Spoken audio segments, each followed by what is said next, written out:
tanto amor, por tanta emoção, a vida me fez assim. Doce ou atroz, manso ou feroz, eu, caçador de mim. Preso a canções, entregue a paixões que nunca tiveram fim.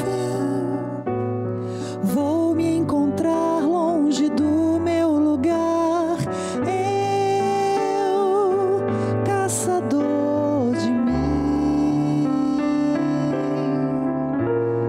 Nada a temer senão o correr da luta, nada a fazer senão esquecer o medo. Abrir o peito à força numa procura, fugir das armadilhas da mata escura.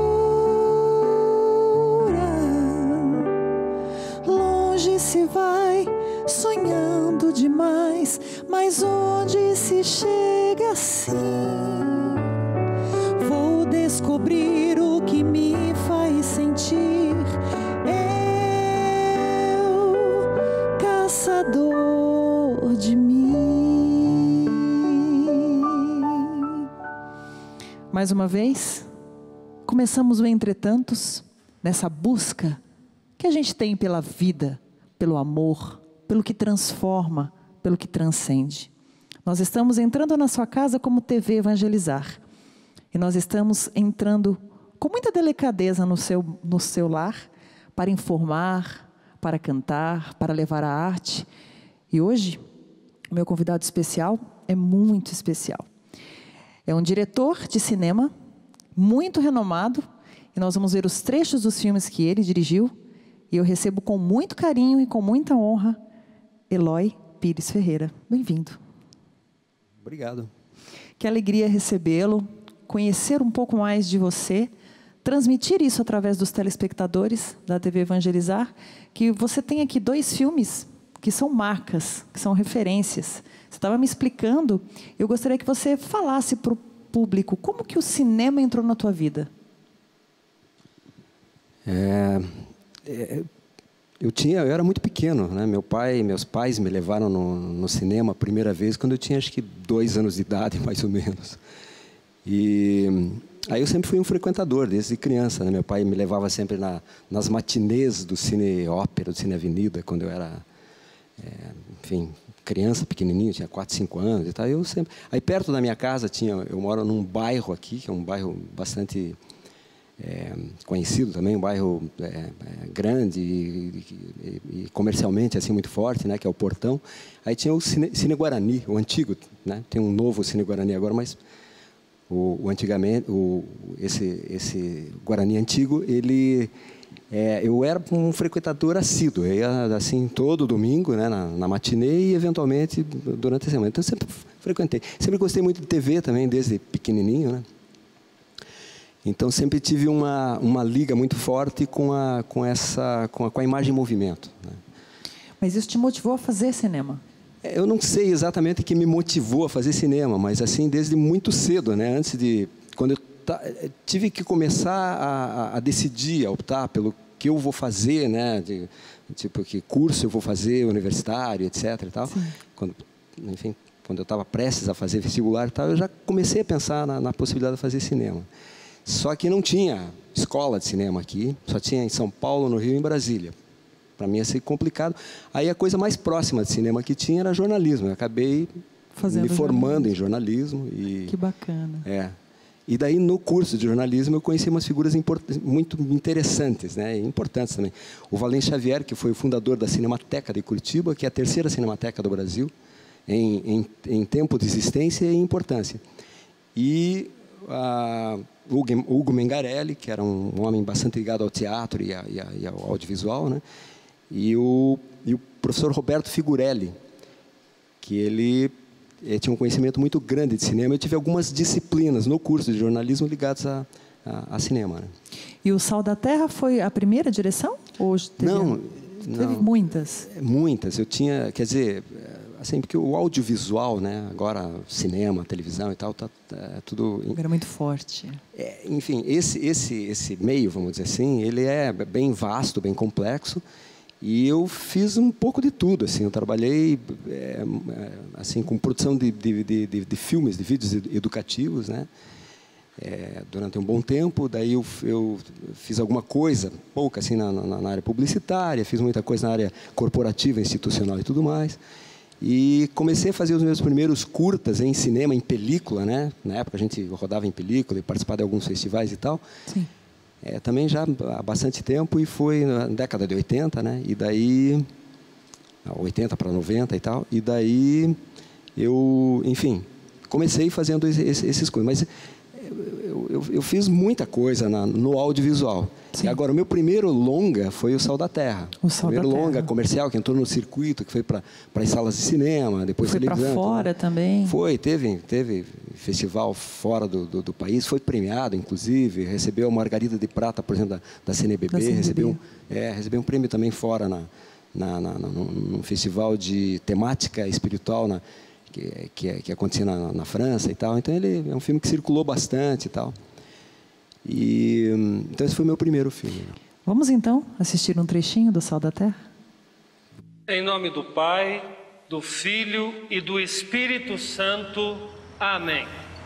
Meus irmãos, minhas irmãs, sejam todos bem-vindos. Eu sou o Padre Miguel e estou aqui para celebrar essa Santa Missa na intenção de todos nós que somos o povo da estrada. Que a graça de nosso Senhor Jesus Cristo, o amor do Pai e a comunhão do Espírito Santo estejam sempre convosco. Bendito seja Deus que nos reuniu no amor de Cristo. Que bacana, Eloy. A estrada nossa de cada dia. Você fez um link aqui com o pão nosso, né, de cada dia, que é a oração que o Cristo nos ensinou. Então, o contexto do filme é um padre, né, que sai evangelizando como caminhoneiro? Ele é um padre caminhoneiro, é uma coisa rara, né, que não sei se só no Brasil que tem, mas começou aqui, né? Então tem um grupo de padres e eles instituíram esse projeto chamado Pastoral Rodoviária. Isso, né? De fato existe mesmo? Não, existe sim. É um padre de origem polaca, inclusive, né? Ele veio da Polônia. Conta a lenda que ele foi coroinha do João Paulo II. João Paulo. Ele é, inclusive, de Cracóvia e tal, da terra do João Paulo II. E ele começou esse serviço há uns 40 anos, mais ou menos, eu acredito. E ele começou sozinho e tal, depois montou uma equipe, mas como é uma atividade muito desgastante e muito solitária também, ele teve poucos seguidores, né? Mas é uma figura muito especial ele, né? Ele faz esse trabalho que é, na verdade, o atendimento ao povo da estrada, atendimento espiritual, mas ele nos contou uma coisa muito bacana. Ele falou que, ele logo de cara, quando ele começou a fazer o trabalho, ele percebeu que o que as pessoas mais precisavam era ser ouvidas, entende? Então, ele não pesou muito a mão na questão da doutrinação e tudo mais. E ele virou uma grande orelha, um grande ouvido para o povo da estrada. E essa história é muito legal, né? Ele contou vários causos, tal, quando a gente contou vários episódios da aventura dele, né? E quando a gente começou a pesquisar sobre o trabalho dele, né? A gente, que eu digo, meu o coprodutor, né? Que é o José Olímpio, que já é falecido, né? Sim. E o Bolinho, o Tenir Silva, que era o roteirista, né? Então, a gente fez um trabalho bacana de pesquisa e descobriu muita coisa interessante. E a gente acabou fazendo uma coisa inusitada, que é o seguinte. Primeiro, o nosso país, né, é um país eminentemente rodoviário. Sim. Quer dizer, tudo circula em cima de rodas aqui no Brasil, né? Muita estrada. Muita. E o universo estradeiro ele é muito amplo e muito rico, né? Em humanidade, em tudo, inclusive espiritualidade, etc. Então, E uma coisa interessante também é o seguinte, todas as manifestações religiosas têm, de alguma forma, um pé na estrada. E a religião e a estrada tem um pé na religiosidade. Então, você vê isso muito forte assim, na vida de todo o povo estradeiro. Né? Os caminhoneiros, o pessoal que vive à beira da estrada, né? Enfim, quem circula e tudo mais. Como se fosse uma espécie de tábua de salvação. Né? Aí, a gente usou como mote, né, como espinha dorsal do filme, espinha dorsal dramatúrgica, né, Sim. de enredo, a estrutura da missa. Então, o filme é uma missa, na verdade. Celebrada num caminhão, né? Celebrada, digamos assim, é uma missa campal, né? Ela não, em nenhum momento aparece o templo ou ela no interior de um templo, então é uma missa a céu aberto, digamos assim, e que acontece em vários lugares. E ela é ilustrada por situações da vida real das pessoas, do cidadão comum, de nós, né? Então, é isso. Isso é uma coisa rara, digamos assim. É inusitado. Enquanto cinema, né? Novo, né? Naquela época que você fez esse... Foi em 2008 que você fez? 2008 que ele foi finalizado. Foi finalizado. Tava assim, o cinema brasileiro hoje tomou uma grande proporção, né? Bastante. E assim, o seu filme foi muito... Aqui na TV Evangelizar passou... Bom, vamos acompanhar mais um trechinho. Vamos acompanhar, que a gente volta a falar.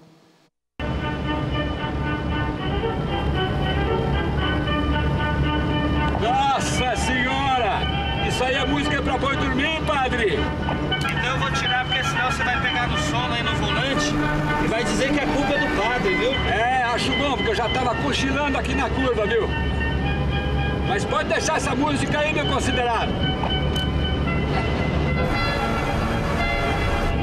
Sacristia! Estamos chegando no entroncamento. A benção, seu padre! Deus te abençoe, dê juízo para nós dois, viu?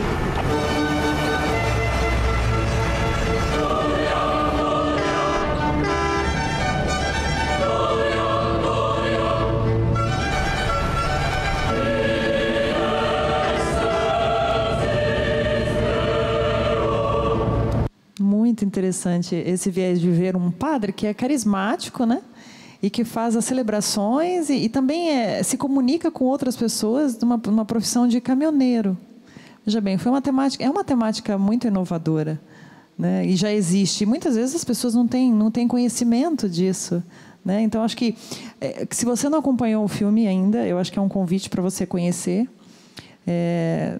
Prêmio Margarida de Prata, conforme você falou, e melhor filme em 2009 por esse festival Spiritual Film Festival. Que bacana. Como nós passamos aqui na TV Evangelizar, se você ainda não acompanhou, você pensa que é um desafio ser diretor de cinema? Você lidar com vidas que realmente aconteceram, né? Porque é uma situação real essa do padre. Assim. Você acha que é um desafio fazer isso ainda? Eu acho que é um desafio tanto quanto ser pedreiro, por exemplo, né? Qualquer profissão tem seus desafios, né? Sim.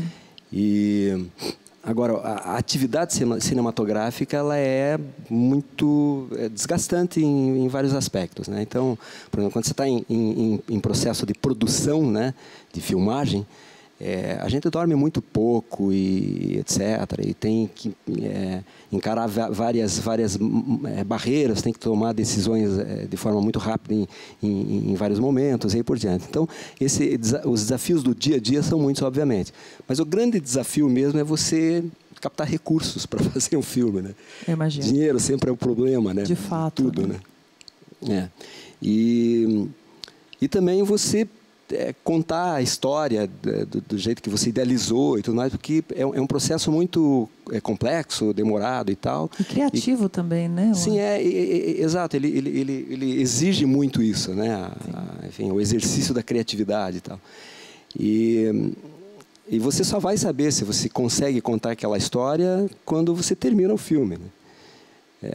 Como eu falei, é muito demorado. Um filme, um longa-metragem, ele toma, a partir do momento que você tem o recurso na mão, o roteiro pronto, é um ano de atividade, entre pré-produção, filmagens, a finalização e tudo mais um período da difusão, né, que pode levar 1 ano, 2 anos e tal.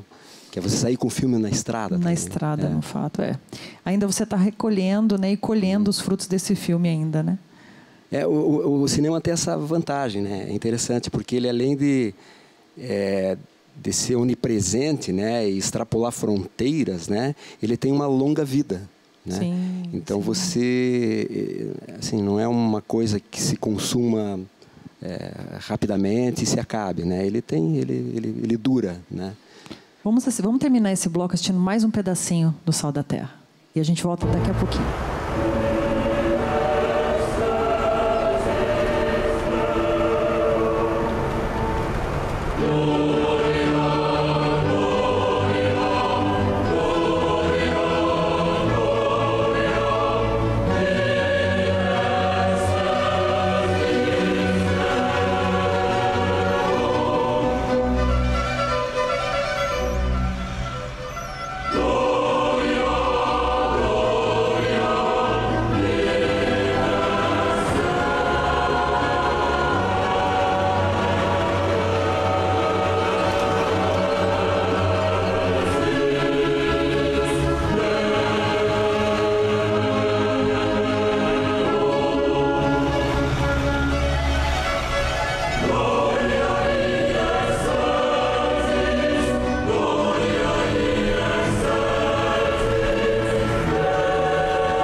Eu tive uma ilusão e não soube o que fazer, não soube o que fazer com ela, não soube o que fazer. Ela se foi, porque eu a deixei, porque eu a deixei. Não sei, eu só sei que ela se foi. Meu coração desde então chora todos os dias no portão. Com ela não soube o que fazer e ela se foi, porque eu a deixei, porque eu a deixei. Não sei, eu só sei que ela se foi.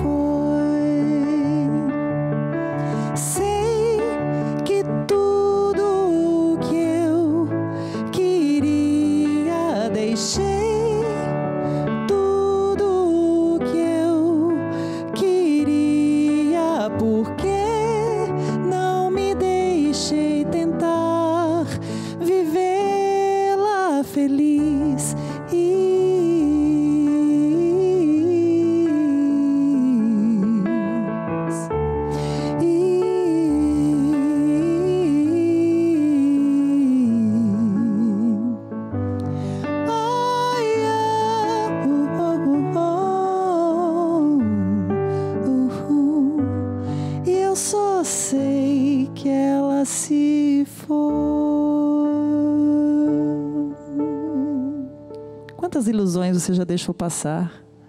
E será que a ilusão é tão bom assim? Será que não é bom assim, muitas vezes a gente deixar a ilusão embora? Lidar com o real, com os fatos concretos da vida? Encarar a si, encarar o outro, sem expectativa de perfeição. Ninguém traz a perfeição em si. Nós somos seres moldados pela vida, que amadurecemos conforme vamos vivendo. Nossa história diz muito de nós, nosso olhar, nossa capacidade de transcender aquilo que nos angustia, nos dói, para nos fortalecer. Que a vida te fortaleça e que seja aprendizado dia após dia. Que não seja apenas uma ilusão. Se ela se foi, algum motivo teve. Nesse segundo bloco, quero deixar o meu recado muito especial para Paraopeba, Minas Gerais, no canal 56, que acompanha a TV Evangelizar com a gente. Quero deixar um beijo grande para Andréia Carla de Andrade Siqueira, que é de Presidente Prudente, lá perto de onde eu já morei tantos anos, perto de Dracena. Um abraço para Dracena também. Um abraço para Maria da Conceição Soares, que é de Sobral, lá no sertão, lá no Ceará. Nosso abraço querido para você que é associado, que acredita nessa obra, que acredita no Entretantos. O Entretantos fala disso, de grandes produções e principalmente de grandes transformações. Hoje nós recebemos o diretor Eloy e nós estávamos falando do filme O Sal da Terra. É difícil fazer cinema? Como o nosso cinema cresceu, o nosso cinema brasileiro. Tanto que ele fez o Curitiba Zero Grau, que é dirigido por ele, com vários atores aqui, ó, selecionado no Festival de Havana 2010, selecionado na Mostra Novos Rumos Fest Rio 2010, Prêmio Público Cine Sul 2011 do Rio de Janeiro, selecionado Mostra Brasil-Japão 2011. Esse foi e chegou e está chegando muito além, não é, Eloy? Como que foi fazer esse filme? Enfim, ele está circulando ainda, continua aquilo que eu falei antes, né? O cinema tem essa vantagem de ter cauda longa. Vai muito assim, além fronteiras. Vai, ultrapassa. Quando eu falei que é onipresente, porque ele é uma coisa que pode estar sendo que nem a música, né? Você pode estar ouvindo a mesma música ou assistindo ao mesmo filme em qualquer parte do mundo ao mesmo tempo, né? É bacana isso. Você perguntou como foi fazer o filme. Como foi? Curitiba Zero Grau. Retrata alguma coisa da sua realidade? Porque você é daqui, de Curitiba, né? Sou daqui. Na verdade, é uma história que tem um caráter universal, que fala de pessoas, como o Sal da Terra, né? Fala de gente, de carne e osso, do cidadão comum em meio ao turbilhão da vida. De viver em sociedade. Viver em sociedade e viver e lutar pela sobrevivência, né? Esses são normalmente os meus personagens preferidos, né? Então, o Curitiba Zero Grau é uma história que poderia se passar em qualquer cidade grande, vamos dizer assim, do mundo, né? Em qualquer metrópole, em qualquer cidade, na verdade, né, do mundo. Mas se passa aqui em Curitiba, né? E que tem algumas características especiais, como, por exemplo, é uma cidade fria num país dito tropical, né? Sim. E então a história ela se passa durante uma semana muito fria, né? Quando o frio chega, normal, a temperatura chega abaixo de zero, né? E os personagens são 4 cidadãos brasileiros, na verdade, né? 4 seres humanos, enfim. Sim. Que estão em busca da sobrevivência e cada um de um extrato social. Então tem um empresário do ramo de automóveis que é o classe média bacana, assim, que está estável e tudo mais. Aí tem um motorista de ônibus urbano, um motoboy, né, que é uma figura bem conhecida aqui no Brasil, de modo geral, sim. E o catador de papel, que mora na periferia e, né, enfim, todos têm uma característica em comum que é lutar pela sobrevivência, né, botar o pão na mesa em meio ao trânsito, né. Então todos circulam na cidade. Mas, como eu falei, é uma história que poderia se passar em qualquer lugar, né? Sim. Curitiba emoldura. Foi filmado aqui. Foi filmado todo aqui, né? Todo aqui. Emoldura, Curitiba emoldura, o cenário curitibano é a moldura do filme e com esse tempero do frio, vamos dizer assim, né? Vamos ver um trechinho do filme? Vamos ver.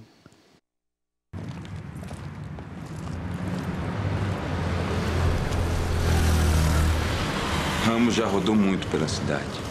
Se ele fosse em linha reta desde o tempo que começou a dirigir ônibus, sem exagero, acho que ele tinha dado uma volta ao mundo tranquilamente. Ou até 2. Moço!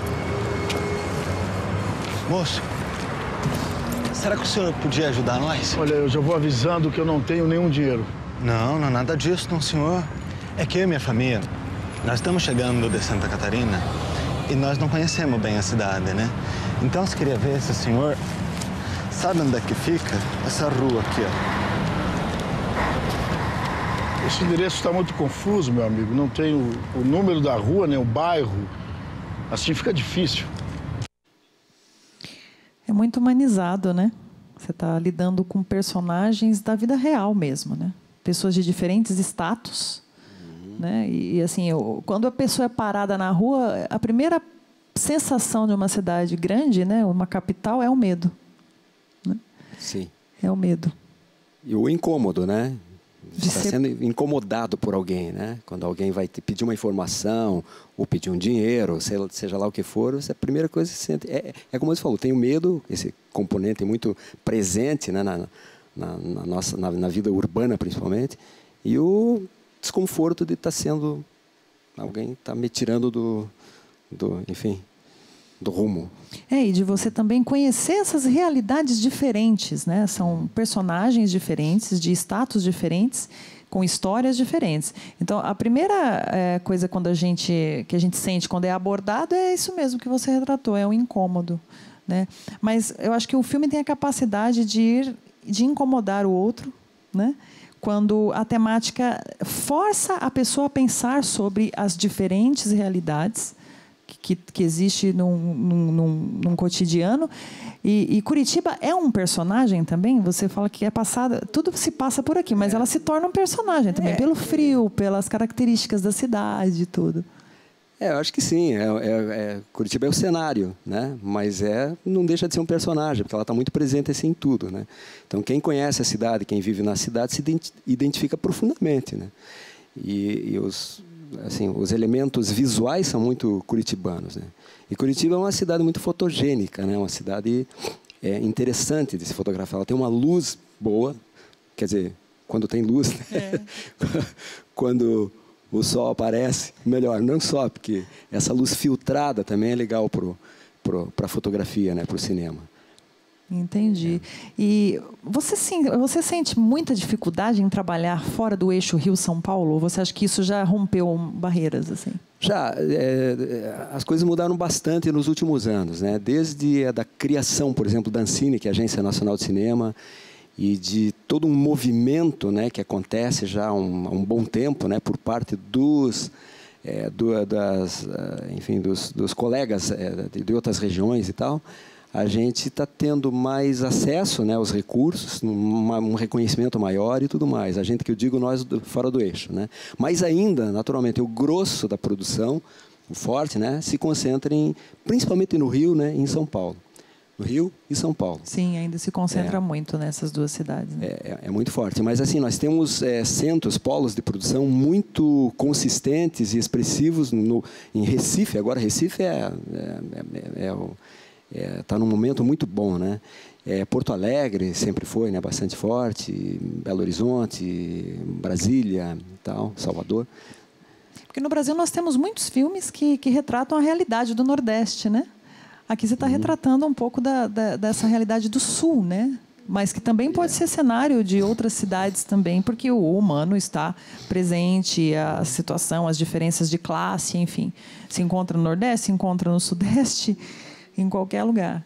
Né? Sim, agora veja bem, uma coisa que me incomoda muito, há muito tempo é o fato de nós termos praticamente eu chamo de riocentrismo, né? O Rio de Janeiro como único cenário do nosso audiovisual. Verdade. Então, na televisão é o Rio de Janeiro, fundamentalmente, no cinema, primordialmente, né?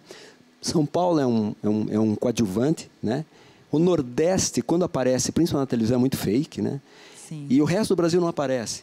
Agora, eu insisto muito nisso sempre, né? Quer dizer, você pega o cinema norte-americano, o audiovisual norte-americano, cinema, televisão e tudo mais. Eles mostram o país de cabo a rabo, os Estados Unidos, né? Tanto que a gente conhece, às vezes, mais os Estados Unidos que o próprio Brasil. Então, lá, os filmes, os seriados, etc. e tal, se passam em várias cidades. Eles exploram muito territorialmente o país. Sim. E aqui não, aqui é o Rio, que é lindo. Eu adoro o Rio de Janeiro, cidade maravilhosa realmente e tal. Não é uma crítica, né? Para mim, é a cidade mais bonita do mundo, né, o Rio de Janeiro. Não, mas eu acho que devia haver porque o Brasil é um país extremamente diverso. E maravilhoso nesse sentido. Então, acho que a gente tinha que mostrar mais, né, o Brasil, como ele é. E o Sul é uma área muito tímida em relação ao resto do país, né? É verdade. Muito apagada. Principalmente Paraná e Santa Catarina, né? O Rio Grande ainda tem uma expressividade política maior, porque a questão aí está nesse ponto, né? Nós, politicamente, somos muito pequenos, muito tímidos, muito pobres. é uma realidade que a gente encontra, né? Até nas produções de novelas, essas coisas. É muito difícil se passar em outras cidades, né? Está um pouco nesse trecho Rio-São Paulo, mas São Paulo ainda menos, né? O cinema segue um pouco isso também, né? Até que hoje, por essas outras possibilidades, inclusive a tua obra, quebra um pouco essa barreira. Né? Eu acho que eu espero que sim. Sim, com certeza. Eu quero assistir. Eu não assisti o filme inteiro ainda. Quero ter a honra de... Já tive a honra de conhecê-lo hoje, anterior a conhecer a tua obra. Então, eu quero que essa obra reverbere muito mais. Muito mais. Porque é um desafio fazer e falar realmente de situações humanas e de status e de tudo isso leva a pessoa à reflexão. Então, assim, que bom que você veio, que bom que você continua nessa estrada. E desejo só sucesso, muito mais prêmios e muito mais pessoas alcançadas por você. Antes da gente finalizar, eu quero assistir mais um trechinho. Vamos lá?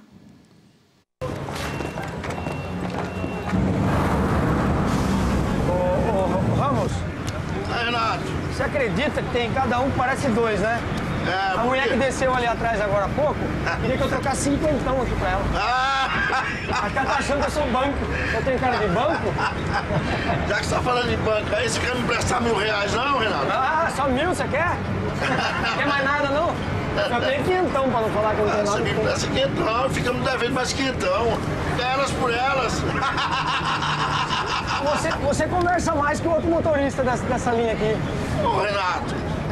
Eu faço o que gosto. Eloy, e os projetos? Muitos, né? O que nós esperamos aí agora, o próximo? A dificuldade é viabilizar. Tem muitos. Eu tenho, assim, eu rodei recentemente o piloto de um possível seriado, que agora está em negociação, né? E é um projeto bem interessante, também se passa em Curitiba e reflete o mundo, né? Ele mostra a história, né, do seriado acontece no final dos anos 60, na passada dos anos 70, e mostra aquele período da história da humanidade assim, bastante efervescente, também ebulição e tudo mais, e de muita transformação, e como isso... e a gente faz um contraponto com os dias de hoje, né? Que eu acho que hoje nós vivemos num verdadeiro retrocesso. Então, aqueles avanços na questão moral e outras tantas que nós tivemos na década de 60, né? E aquela esperança de transformação, enfim, da conquista de um mundo melhor e tal, agora a gente está no reverso, né? Nós estamos voltando totalmente para trás. Eu estou dizendo que a gente parece que voltou à idade do bronze, né? Com essa onda toda de intolerância, preconceito, essa polarização na questão política e tudo mais, né? Uma luta de várias forças, né? E acontece isso é universal, né? Acontece no mundo inteiro, né? Mundo inteiro. Muita força, né? Para você. Espero que a próxima vinda já tenha uma nova obra, que você nunca pare, nunca. Obrigada pela tua presença, por ter vindo ao Entretantos. Volte sempre. Obrigado, foi um grande prazer participar aqui com você, Carla. Prazer é nosso. E conheça a obra, né? Conheça a obra O Sal da Terra, Curitiba 0 Grau. A gente volta daqui a pouquinho com Entretantos e muito mais para você.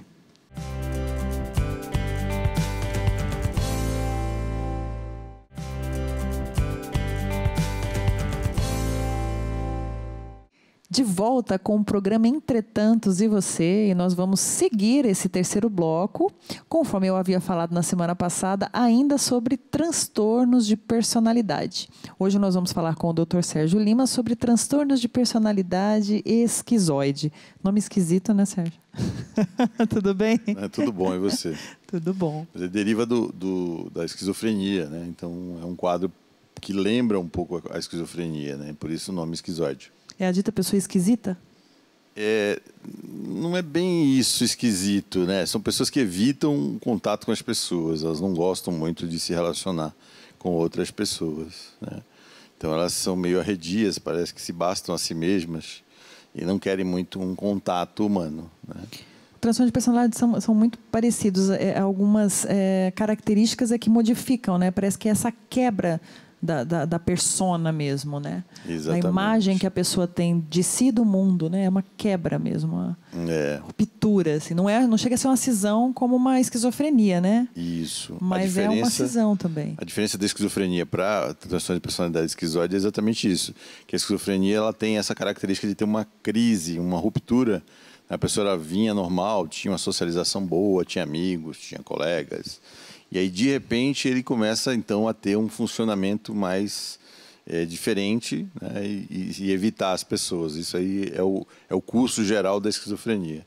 O transtorno de personalidade esquizoide, não. Ele já vem desde muito pequeno, às vezes já é criança, não gosta muito de interagir com outras crianças, se relaciona sozinho, brinca sozinho, né, então não tem muita capacidade de interação, né, com os demais. Vamos ver as perguntas? Nós temos perguntas aí do público. Vamos lá. Sim. Olá, Carla. Olá, Dr. Sérgio. Eu gostaria de saber como que a gente faz o diagnóstico do transtorno de personalidade esquizoide. E tem tratamento? Eu sou Daiane aqui de Curitiba. Obrigada. Oi, Daiane. Obrigada. E aí, Sérgio? Daiane, obrigado aí pela pergunta. Tem tratamento como todo transtorno de personalidade, como a gente já conversou aqui, muitas vezes se socializando em grupos, instituições, né? Ou às vezes grupos de autoajuda, né? Mas um dos grandes dificultadores de quase todos os transtornos de personalidade, especificamente o transtorno de personalidade esquizoide, é que a pessoa não tem muita crítica em relação a si próprio. Então, ele acredita que do jeito que ele está é normal, é tranquilo, ele tem que ser assim mesmo. Na realidade, é os outros que estão errados, né, de serem tão sociais e tão envolvidos, né.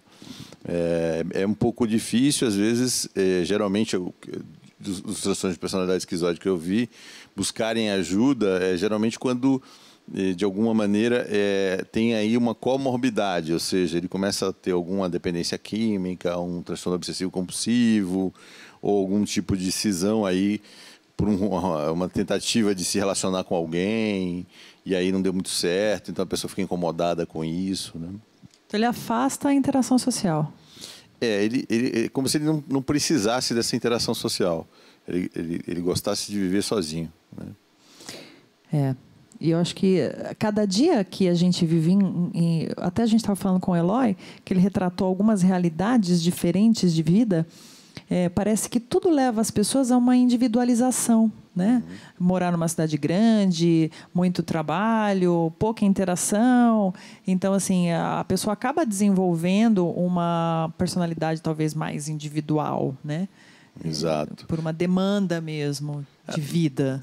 Nós estamos vivendo, a gente falou disso em outro programa, você falou sobre o narcisismo, né? Uma tendência muito ao narcisismo, né? As pessoas se isolarem nas suas casas, né? Cada vez mais tem interação social na rede social, supostamente, mas é uma interação fria, né? Sem calor humano, né? Vazia, né? Exatamente. Então, alguns transtornos de personalidade ficam difíceis, como esse específico, eu estou te falando do esquizoide, né? A pessoa, às vezes, é notada como sendo uma pessoa diferente, porque ele tem algumas manias, alguns jeitos de funcionar e algumas crenças muito fora da realidade, né? E aí isso, às vezes, só vai aparecer mesmo numa entrevista com um psicólogo, com um psiquiatra, ou alguém que interage com ele, a família, ou um possível relacionamento afetivo, né?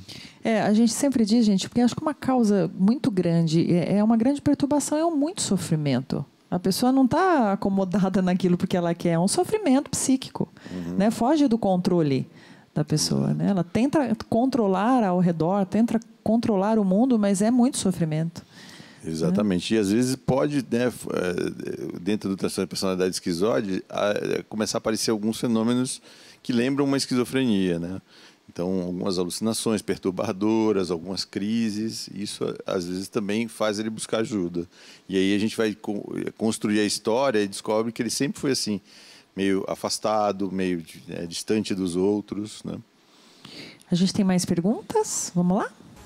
Olá, Carla, meu nome é Germana, eu falo de Fortaleza, no Ceará, e acompanho a TV Evangelizar pelo canal 27.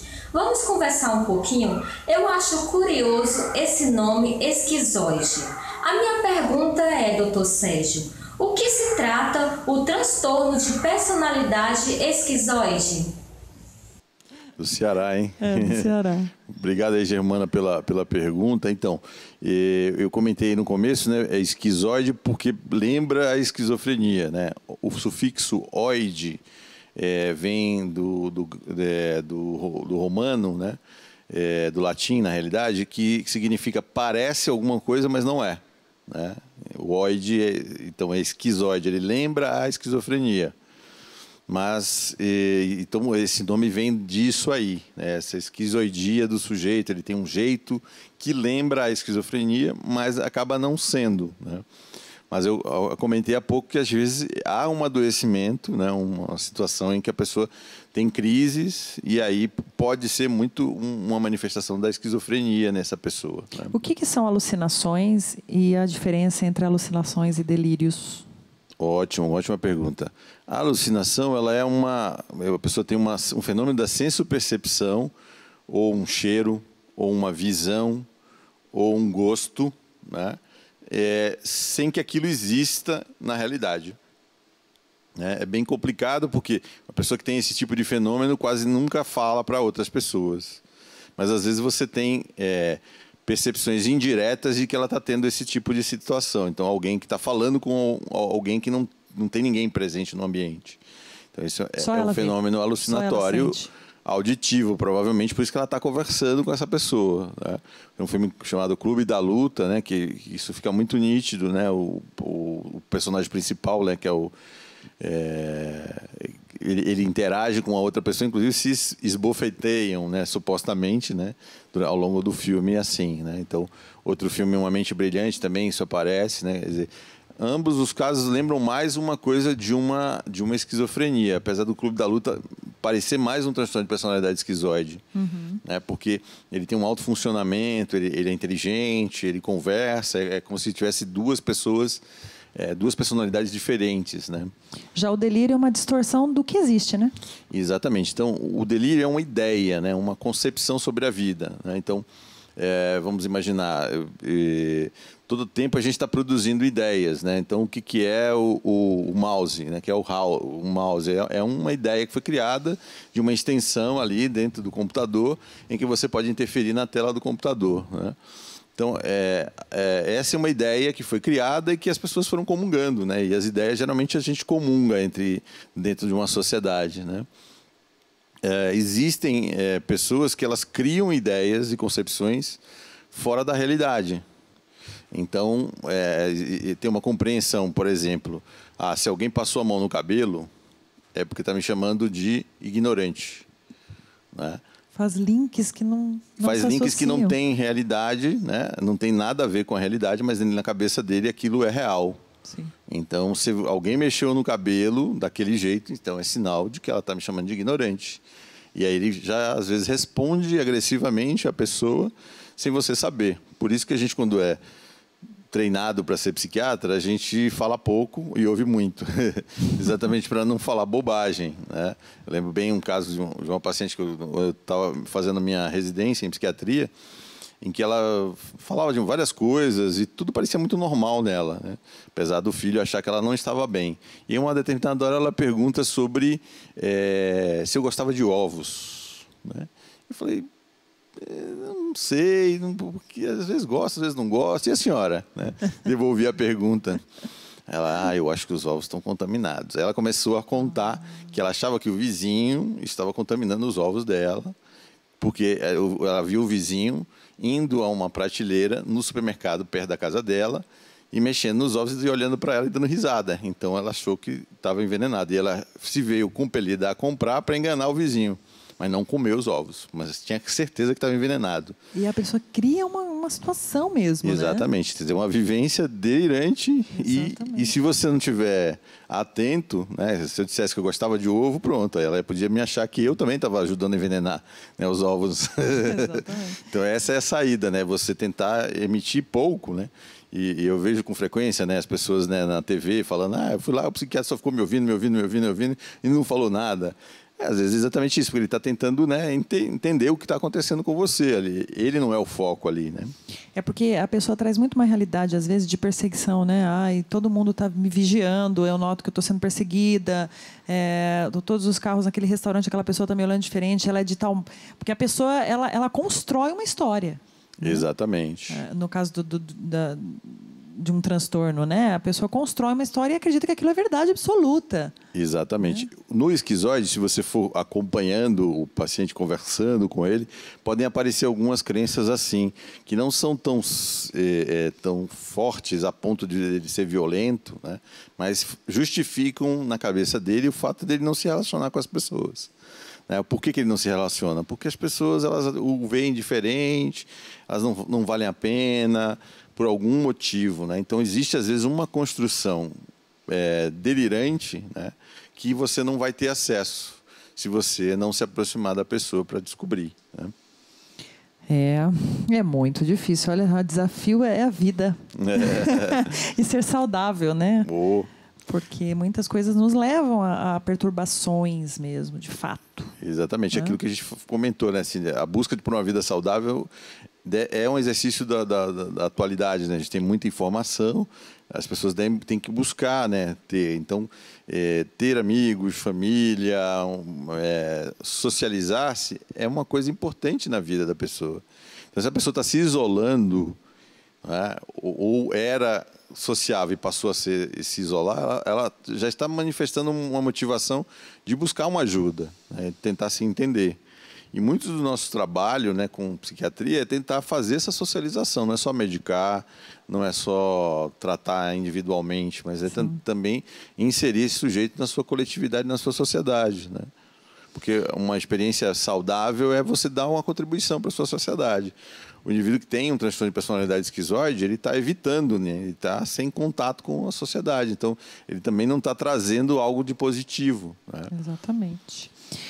Muito bom. Olha, se você tem alguma dúvida, se você tem algum tema que a gente não passou aqui, eu quero deixar o nosso endereço para você mandar o seu vídeo, para você mandar a sua pergunta, para a gente continuar respondendo. Essa série de transtorno de personalidade foi bem legal, a participação das pessoas. Muito obrigada a você que participou, você também que escreveu. A gente ainda vai falar sobre transtorno obsessivo compulsivo, vamos falar de ansiedade, mas a gente precisa também do seu feedback. O que você está achando sobre o programa Entretantos? O que você gostaria de ter aqui, de ver aqui com a gente? A gente já esteve presente e já falamos sobre vários temas, então eu espero o teu feedback, tá bom? Para as próximas semanas, para o Entretantos ir muito além.